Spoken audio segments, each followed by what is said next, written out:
Hello everyone, welcome to Civil Minds Academy. We, the team of Civil Minds Academy, welcome you all. Today with us we have our esteemed guest, Shri Vikrant Anchal ji. He has been posted as Deputy Collector and have been selected in CGPSC 2020 examination. Welcome sir. Welcome. Please be seated. बैठिए. आज के इस अनुभव साझा कार्यक्रम एवं बच्चों को मार्गदर्शन प्रदर्शित करने के लिए मैं मैम और सिविल माइंड्स एकेडमी को बहुत बहुत धन्यवाद करता हूँ। सर आपका हार्दिक स्वागत है। हम सब आपसे कुछ प्रश्न करना चाहते हैं जो हमारे स्टूडेंट्स कंटिन्यूअसली पूछते रहते हैं। हम पहले आपके प्रशासनिक सफ़र के बारे में जानना चाहेंगे। जैसा कि मैं बताना चाहूँगा, मेरा प्रशासनिक सफ़र 2016 में स्टार्ट हुआ और मैंने जल्द ही 2017 में एज अ फूड इंस्पेक्टर के पद पर सफलता अर्जित की। उसके बाद 2017 पीएससी में मैंने कमर्शियल टेस्ट इंस्पेक्टर और 2019 पीएससी में मैंने नायब तहसीलदार के पद पर और अभी वर्तमान में 2020 पीएससी में डिप्टी कलेक्टर के पद पर चयनित होकर as a deputy collector Janjgir Champa जिले में कार्यरत हूँ। Thank you so much sir. Sir हमारे अभ्यर्थी सीजीपीएससी के छात्र हैं जो निरंतर प्रयासरत हैं इस परीक्षा पे विजयी पाने के लिए।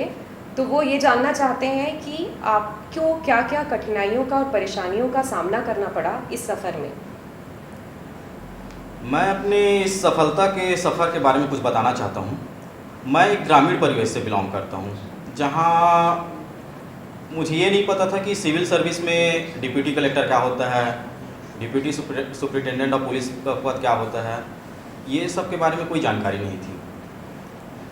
तो मेरा एक दोस्त था जिसने 2014 पीएससी में तैयारी प्रारंभ की, तो उसने नायब तहसीलदार के पद पर चयन हुआ। तो मुझे उसको देखकर ऐसा लगा कि मैं भी कर सकता हूँ। और इससे पहले मैं बताना चाहूँगा कि मैं 2014 में इंजीनियरिंग पास आउट हुआ, तो एक मुझे जल्द ही मतलब जॉब की आवश्यकता थी। तो उस टाइम प्रचलन में था बैंकिंग का, तो मैंने बैंकिंग की तैयारी प्रारंभ की और मैं उसके बहुत ही नज़दीक आ चुका था, मतलब सिलेक्शन होने के लिए। और मैंने बताया, मेरा दोस्त 2014 में नायब तहसीलदार पद पर चयनित हुआ था, तो मुझे देखकर लगा कि मैं इससे और बेहतर कर सकता हूँ बैंकिंग को छोड़ के। तो फिर मैंने 2016 में सीजीपीएससी की तैयारी प्रारंभ की और मैं अपनी कठिनाइयों के बारे में बताना चाहूँगी कि मैंने लगातार 6 बार मेंस दिलाया है और 6 बार इंटरव्यू दिलाया है और इसमें मैंने सिलेक्शन भी लिए हैं कुछ पद पर और इसका डिस्कस मैं आगे करूँगा। तो तैयारी करने के लिए सबसे पहली बात तो एक माइंडसेट का होना ज़रूरी है और वो माइंडसेट मैंने कंटिन्यू बना रखा और अंतिम तक, जब तक मैं डिप्टी कलेक्टर ना बन पाया, वो मेरा एक माइंडसेट था जो मुझे सोने नहीं देता था। उस लक्ष्य की प्राप्ति करने के लिए मुझे जगाए रखता था और इसी के बदौलत मैं आज इस पर चयनित हुआ हूँ। सर आपकी लाइफ जर्नी सुनकर एक बात याद आती है कि जीतने से अधिक महत्वपूर्ण है कि हम हार न मानें। तो हमारे अभ्यर्थीगण ये पूछना चाहेंगे आपसे कि आप इन चुनौतियों से कैसे परास्त नहीं हुए और किस तरीके से इसको ओवरकम किया, इन चैलेंजेस को ओवरकम किया। मैं इस बारे में बताना चाहूँगा। मेरा एक थॉट है, जीतने से पहले जीत और हारने से पहले हार आदमी को कभी भी नहीं मानना चाहिए और ये मैंने अपने ऊपर लागू भी किया। चुनौतियाँ तो सभी की लाइफ में हैं और सब सोचते हैं कि मेरी ज़िंदगी में ये चल रहा है तो मैं ये नहीं पढ़ पा रहा हूँ, ये नहीं पढ़ पा रही हूँ। तो एक ह्यूमन नेचर ही ऐसा रहता है कि वो सोचता ज़्यादा है और करता कम है। तो मैंने सोचना कम किया और काम करने को ज़्यादा प्रायोरिटी दिया। तो एक ये मेरी खासियत थी जो मेरे दोस्त लोग भी मुझे बोलते रहते हैं कि भाई तू करता है, जो बोल दिया वो करता है। मैं एक और बात बताना चाहूँगा आप लोगों को कि तैयारी करने से पहले अपने व्यक्तित्व का थोड़ा निखार कीजिए। व्यक्तित्व ऐसा बनाइए कि आप सरल रहें। जहाँ आप सरल बनेंगे, आप चीज़ों को उतनी आसानी से सीखेंगे, तभी वो आपके लिए फ़ायदेमंद होगा। और अपने को एक संकुचित दिमाग नहीं रखना है, अपने को एक ब्रॉड माइंडेड बनना है। ज़िंदगी में हर किसी की ज़िंदगी में चुनौतियाँ तो आती हैं, तो मेरी भी ज़िंदगी में चुनौतियाँ हैं, तो मैंने उसे स्वीकार किया और बड़े ही सरल तरीके से उसको सॉल्व किया। हम क्या है, चुनौतियों के बारे में सोच कर परेशान हो जाते हैं और उसमें काम करना बंद कर देते हैं और उसी में उलझ जाते हैं। तो मैंने उसको स्वीकार किया और उसमें काम किया और उसको समय दिया। और मैं ये बात बोलना चाहूँगा, आदमी के अंदर अगर पेशेंस है और हार्ड वर्क करता है तो सफलता चाहे जल्द मिले चाहे देर मिले, लेकिन अवश्य मिलेगी। Thank you so much sir. हमारे स्टूडेंट्स को इससे काफ़ी गाइडेंस और काफ़ी प्रेरणा भी मिली है। सर, छत्तीसगढ़ प्रशासनिक सेवा की तैयारी कर रहे बहुत से अभ्यर्थीगण ऐसे होते हैं जो जॉब के साथ तैयारी करना चाहते हैं, और जैसे आपका सफ़र रहा है इस छत्तीसगढ़ पीएससी के एग्ज़ाम को क्रैक करने का, तो मेरे ख्याल से आप एक सही प्रेरणा स्रोत बन सकते हैं। तो हमारे ऐसे जॉब के साथ तैयारी करने वाले अभ्यर्थीगण ये जानना चाहते हैं कि आपने कैसे टाइम मैनेज किया और किस तरीके से जस्टिस किया अपनी तैयारी के साथ। मैंने अपना पूरा सफ़र जॉब के साथ ही तैयारी करते हुए पूरा किया है। तो मैं बताना चाहूँगा कि जॉब के साथ भी तैयारी किया जा सकता है। आदमी को बस सिर्फ पेशेंस रखना है और समय निकालना है अपने लिए। जैसे कि मैं अपना टाइम शेड्यूल बताता हूँ। मैं 10:30 से 5:30 ड्यूटी करता था, उसके बाद थोड़ा रेस्ट करता था और उसके बाद मैं पढ़ाई करता था। वो चाहे 1 घंटा रहे, चाहे 2 घंटा रहे, चाहे 3 घंटा रहे, लेकिन मैं इसमें गैप नहीं करता था, एक कंटिन्यूटी बनाए रखना था। जैसे मंडे को पढ़ा, ये नहीं है कि ट्यूसडे को छोड़ दिया, मैं ट्यूसडे भी पढ़ता था, वेडनेसडे पढ़ता था, कंटिन्यूटी मेरे अंदर था। और जैसे कि छुट्टी का दिन रहता था, सैटरडे संडे या कोई हॉलीडे रहता, तो मैं उसका यूटिलाइज़ करता था। बाकी दिन जैसे वर्किंग डे में जैसे 2-3 घंटा पढ़ा, तो मैं हॉलीडे के दिन 8 से 10 घंटा मैं तैयारी करता था। तो ये मेरे लिए बड़ा ही आसान हो गया और चीज़ें मेरे लिए सरल होती गई और जिसका लाभ मुझे आज मिला। सर, सही बात है। मुझे ऐसा लगता है कि आप अपनी तैयारी के साथ इसलिए जस्टिस कर पाए, इसलिए न्याय कर पाए क्योंकि आप काफ़ी डिसिप्लिन तरीके से आगे बढ़े। आपने समय का पूरा उपयोग किया है और आई एम श्योर कि हमारे अभ्यर्थीगण ये सुन के काफ़ी ज़्यादा इंस्पायर हो रहे होंगे। विक्रांत सर, हमने जॉब के साथ तैयारी करने वाले अभ्यर्थीगणों के बारे में तो पूछ लिया। अब हमारा अगला प्रश्न आता है उन बच्चों के लिए, उन अभ्यर्थीगण के लिए जो पूरी तरीके से अपना समय सिर्फ और सिर्फ तैयारी को डेडिकेट करना चाहते हैं। तो उन्हें कुछ आप टिप्स देना चाहेंगे, उन्हें कुछ मार्गदर्शन दीजिए प्लीज़। मैं जो फ्रेशर बच्चे हैं उनको यही कहना चाहूँगा कि आप अगर सिविल सर्विस की तैयारी करना चाहते हैं तो एक माइंड सेट ज़रूर बनाइए। आप किसी को देखकर इसमें मत आइए। आपके अंदर एक होना चाहिए माइंड सेट कि हाँ मुझे बनना है। आप उलझे हुए मत रहिए, वो क्लियर कट रहना चाहिए कि मुझे इस पेपर को क्रैक करना है और उसका जो उच्च पद है वहाँ पे मुझे जाना है, तभी आप उसको क्रैक कर सकते हैं। और शुरुआत में क्या रहता है, भटकाव रहता है, तो भटकाव से बचना भी बहुत ज़रूरी है। आप सही गाइडेंस लीजिए, सही कोचिंग सेंटर जाइए और उसका लाभ उठाइए। और अपने आप को कभी धोखा में मत रखिए कि मैं इतना पढ़ ली या इतना पढ़ लिया तो मेरे लिए इनफ है। पढ़ना कभी इनफ नहीं होता है। आप जितना पढ़ते जाएंगे आप उसको इम्प्रूवमेंट होते जाएगा आपके अंदर। आप लोगों के घर में मम्मी पापा लोग बोलते होंगे या कोई और आपके सीनियर्स या भाई बहन बोलते हैं कि पढ़ाई कर और डिप्यूटी कलेक्टर बन या डीएसपी बनो, ये सब आपको सुनाई में आता होगा। आस पास पड़ोस वाले बोलते होंगे, आप जब कोचिंग जाते होंगे या पढ़ाई करते होंगे सब बोलते होंगे। तो मैं एक बात बोलना चाहूँगा, आप अपने लिए पढ़ाई करो, खुद के लिए तो पढ़ लो कम से कम आप। बिल्कुल सही बात है सर। कहीं ना कहीं हमारी अंतरात्मा ये बता देती है कि कब हम दिल से सहृदय अपनी तैयारी के साथ न्याय कर रहे हैं और अपना पूरा दे रहे हैं। आपने बिल्कुल सही कहा और इस चीज़ से हमारे अभ्यर्थीगणों को काफ़ी प्रेरणा लेनी चाहिए। सर, जैसे अभी आपने बताया कोचिंग संस्थानों से मार्गदर्शन आपने भी प्राप्त किया है, प्रत्यक्ष अप्रत्यक्ष रूप से, दोनों ही तरीके से। तो कोविड के समय के बाद ऐसे बहुत से अभ्यर्थीगण हैं जिनके मन में एक तरीके की हिचक है कि वो कोचिंग संस्थान जाएं या ना जाएं, क्योंकि अभ्यर्थीगणों के मन में ये बात आती है कि यूट्यूब में तो चीज़ें अवेलेबल हैं, यूट्यूब में तो बहुत सारी वीडियोस हैं, बहुत सारी जानकारियाँ हैं, इतनी सारी किताबें हैं। तो कोचिंग संस्थानों के महत्व के बारे में आप क्या बताना चाहेंगे? आपके इस सफल जीवन में इस तैयारी के दौर पे कोचिंग संस्थानों का मार्गदर्शन आपने किस प्रकार प्राप्त किया और वो आपके लिए कैसे हेल्पफुल रहा, ये प्लीज़ बताएं। जैसे कि जो फ्रेशर में जो बच्चे रहते हैं उनका एक सोच रहता है कि हम कोचिंग संस्थान ज्वाइन करेंगे तो हमारा जॉब सुनिश्चित है। तो इसका ये जरिए नहीं कि आप कोचिंग ज्वाइन करेंगे तो आपका एक जॉब लग जाएगा, ऐसा नहीं है। आप कोचिंग जाएंगे तो आपका एक मार्गदर्शन प्रशस्त हो जाएगा, वहाँ आपको अच्छे फैकल्टी उपलब्ध रहेंगे और एक अच्छा गाइडलाइन मिल जाएगा। और सबसे बड़ी बात आपके लिए होगी कि आपका जो पढ़ाई का रूटीन है, जो डेली रूटीन है, वो एक कंटिन्यूटी में आ जाएगा। आप जाएंगे, उसके बाद वापस घर में आएंगे तो चीज़ें आसानी से समझ में आ जाएंगे। और मैं एक चीज़ बताना चाहूँगा कि एक अथाह है यहाँ पे पढ़ाई एक अथाह टाइप से यहाँ पे।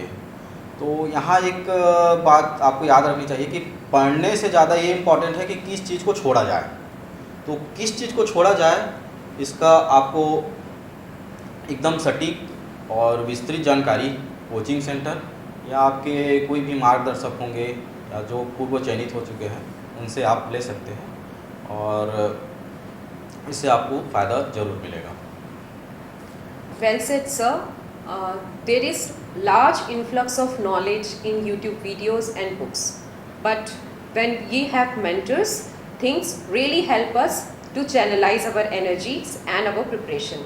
Sir, CGPSC aspirants जो छत्तीसगढ़ प्रारंभिक मुख्य परीक्षा की तैयारी कर रहे हैं, उनके मन में अक्सर एक दुविधा बनी रहती है।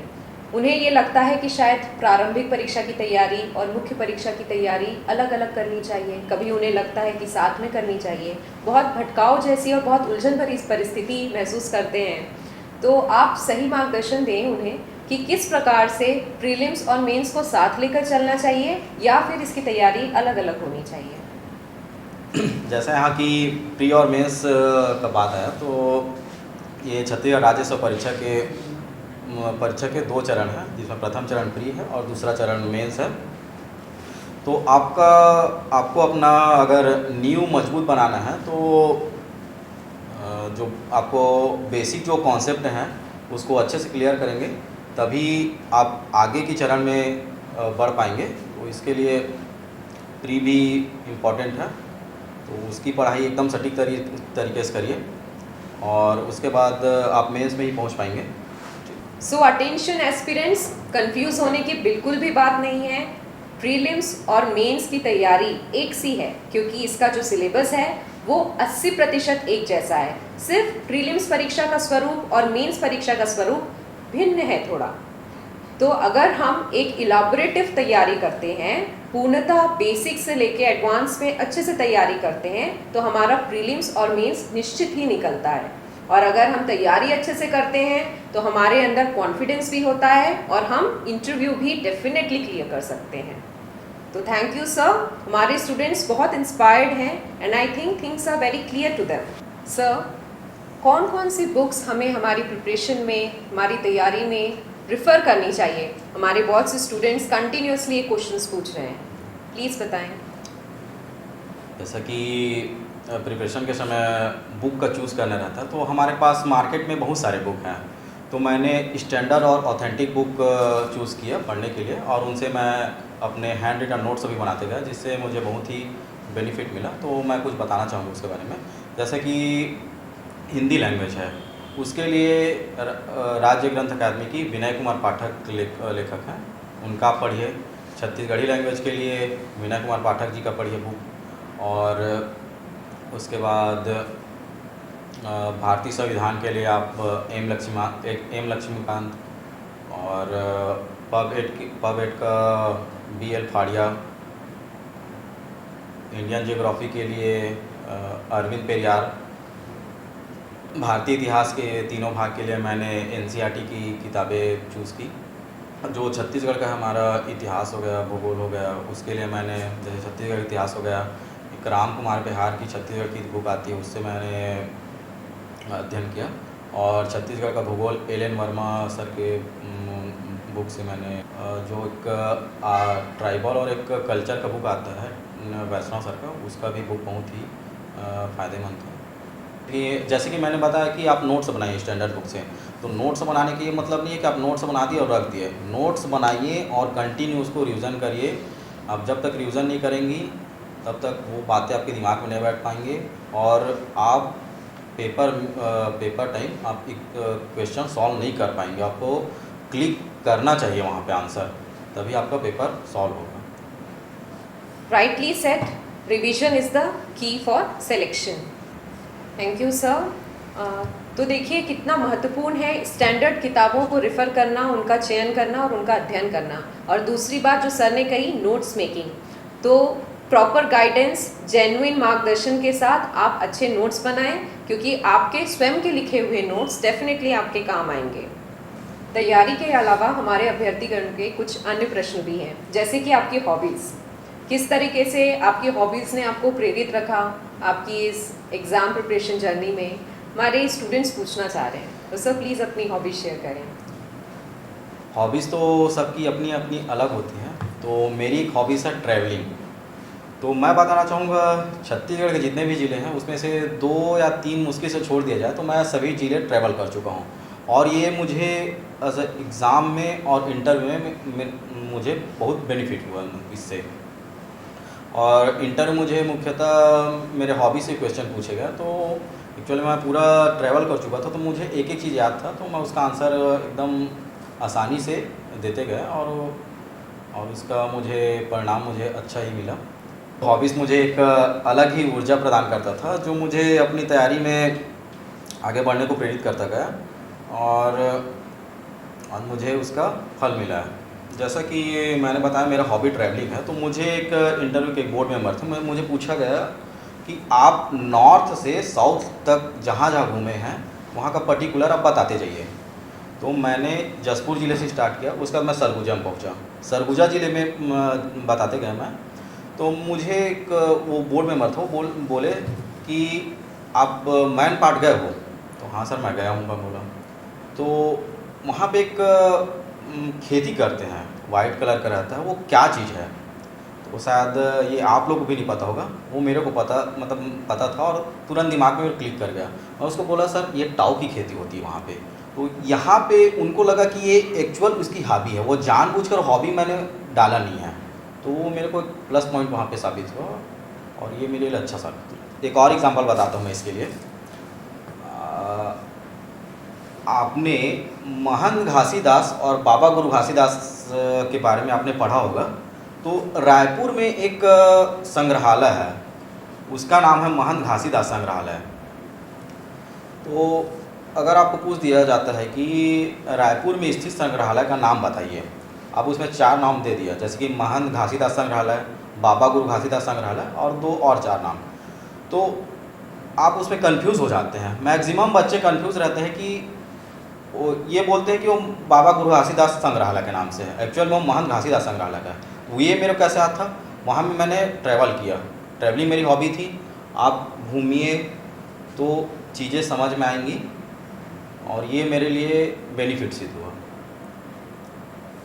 And thus reality met preparation, and you can see the outcome.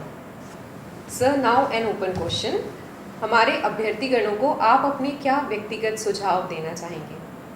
सबसे पहली बात तो अभ्यर्थियों को CGPSC तैयारी के लिए एक माइंड सेट रखना है कि मुझे करना ही है, और किसी हालात में भी करना है, चाहे परिस्थितियाँ कैसी भी हों।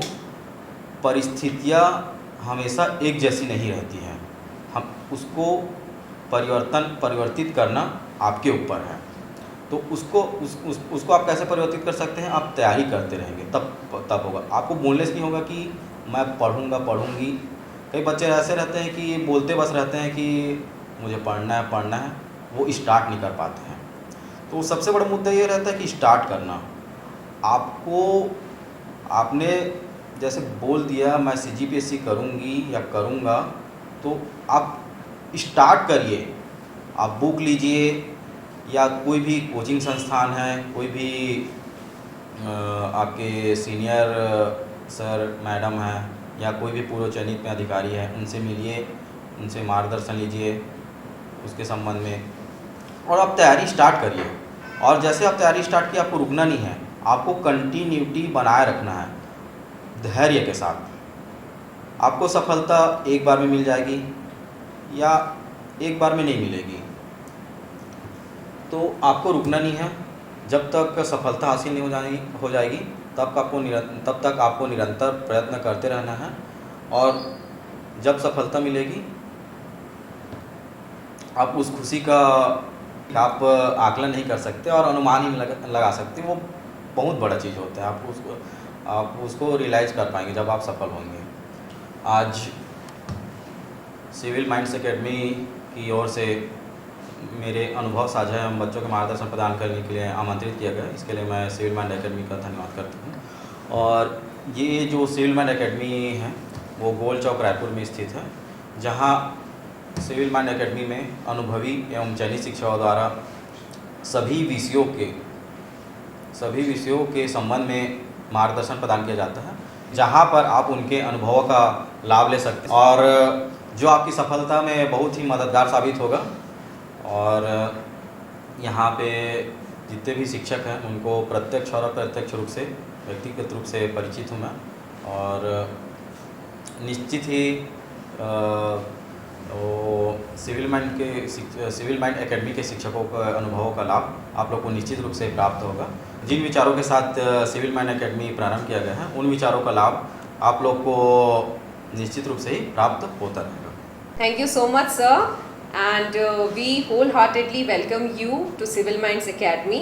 और आपका सपोर्ट हमारे लिए काफ़ी हेल्पफुल रहा और हम सारे एस्पिरेंट्स को ये एश्योर करना चाहते हैं और सर से भी एक्सपेक्ट करते हैं कि सर हमारे इंस्टीट्यूट के स्टूडेंट्स को और बाकी स्टूडेंट्स को भी पर्याप्त मार्गदर्शन समय समय पर देते रहेंगे और उनका मार्गदर्शन उन्हें हमारे संस्थान के माध्यम से प्राप्त भी होता रहेगा। सिविल माइंड्स एकेडमी रायपुर गोल चौक दीनदयाल उपाध्याय नगर में स्थित है और सिविल माइंड्स एकेडमी ये जो नाम है ये लोक सेवा की अवधारणा से ही प्रेरित है। हम ऐसे सिविल सर्वेंट्स रेज करना चाहते हैं जो सही मायने पे एक आइडियोलॉजिकल थ्योरी के साथ एक जेन्युइन सिविल सर्वेंट की तौर पे वर्क करें और हम एस्पिरेंट्स को एडमिनिस्ट्रेटर में कन्वर्ट करना चाहते हैं, ट्रांसफॉर्म करना चाहते हैं। And this comes our tagline, transforming aspirants to administrators. हम जैसे सर ने कहा, हम सिर्फ विचारों तक नहीं सीमित रहना चाहते, हम विचारों को रियलिटी में कन्वर्ट करना चाहते हैं। सो स्टूडेंट्स, अगर आप हमारे संस्थान से किसी भी तरह से कोई सहयोग प्राप्त करना चाहते हैं या हमारे संस्थान से जुड़ना चाहते हैं, please feel free, we are always there for you. So aspirants, please feel free to connect to us via our social media handles और साथ ही साथ आप हमारे संस्थान पे भी विजिट कर सकते हैं जो कि रायपुर गोल चौक दीनदयाल उपाध्याय नगर में स्थित है। हमारे संस्थान में CGPSC की बाइलिंगुअल क्लासेस चल रही हैं, हिंदी और इंग्लिश मीडियम के स्टूडेंट्स के लिए सेपरेट क्लासेस और साथ ही साथ हम छत्तीसगढ़ से जेन्युइन UPSC एस्पिरेंट्स को UPSC चयनित विद्यार्थियों में कन्वर्ट करना चाहते हैं। हम उनके साथ आगे बढ़ना चाहते हैं और एक डेडिकेटेड मेंटरिंग प्रोग्राम लेके आए हैं। हम चाहते हैं कि हमारे स्टूडेंट्स को दूसरे स्टेट्स में माइग्रेट ना करना पड़े UPSC की तैयारी के लिए और वो at the comfort of their own state इस तैयारी को परस्यू कर सकें at a reasonable charge. Besides this, we are also here for CGPSC English medium students. I have been seeing that CGPSC English medium students have been facing n number of challenges for preparing the exam in English medium. So we will be helping them out to clear and crack this exam so that language doesn't become a barrier. Meanwhile, we are also focusing on UPSC exams, so feel free to connect to us via the descriptions given below in Telegram channels, in YouTube handles as well as in the WhatsApp number. Thank you so much.